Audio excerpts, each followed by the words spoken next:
असो ते संगीत असो, 3.5 मिनिटाचं तुम्ही जे गाणं दाखवून दिलात ममताताई, ते खूप सुंदर. मला अर्थ कळाला नाही, पण त्या गाण्यामधला ठेका जो आहे, रिदम जो आहे, तो अत्यंत महत्त्वाचा आहे. त्या रिदमला आणि त्या लोकसंगीताच्या स्वरानं अलीकडल्या सिनेमांनी उचललेला आहे.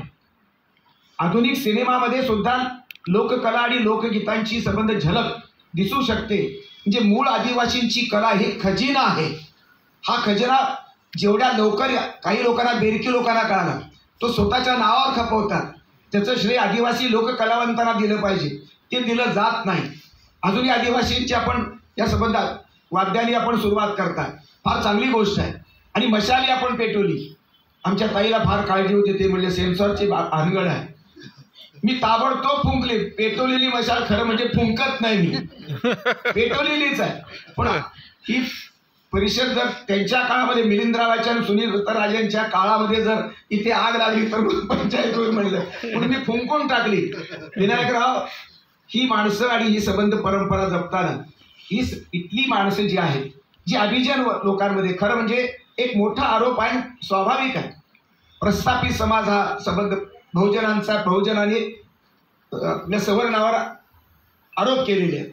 शोषणाचा आरोप आहे, अन्यायाचा आरोप आहे, आणि तो खरा आहे, काही खोटा नाही.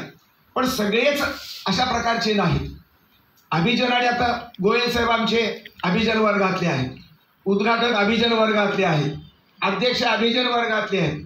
मी जरी आता आदिवासी होतो, दलित होतो, महार मातंग होतो, मुस्लिम होतो, ख्रिश्चन होतो, पण मूळतः माझा जन्मसंदर्भ तर सवर्ण समाजातला आणि अभिजनांचा आहे.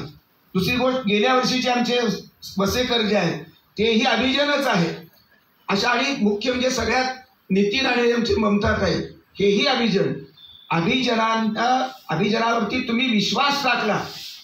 बहुजनातला अत्यंत, आदिवासींमधला अत्यंत विद्वान अशा प्रकारचा माणूस, प्रखर विद्रोही अशा प्रकारचा माणूस, संवेदनशील कवी आणि तितका समीक्षाने भाष्यकार, संबंध आदिवासी संस्कृती पेलणारा आणि त्याला भविष्य दूरदृष्टी पाहणारा, 100-200 वर्षाचा पाहणारा विनायक तुमरामान सारखा माणूस दुसरा माणूस नाही.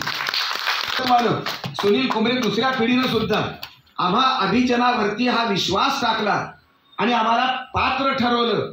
या शोषणाच्या मुक्तीतून आम्हाला, आमच्या या प्रतिनिधींना मुक्त केलं.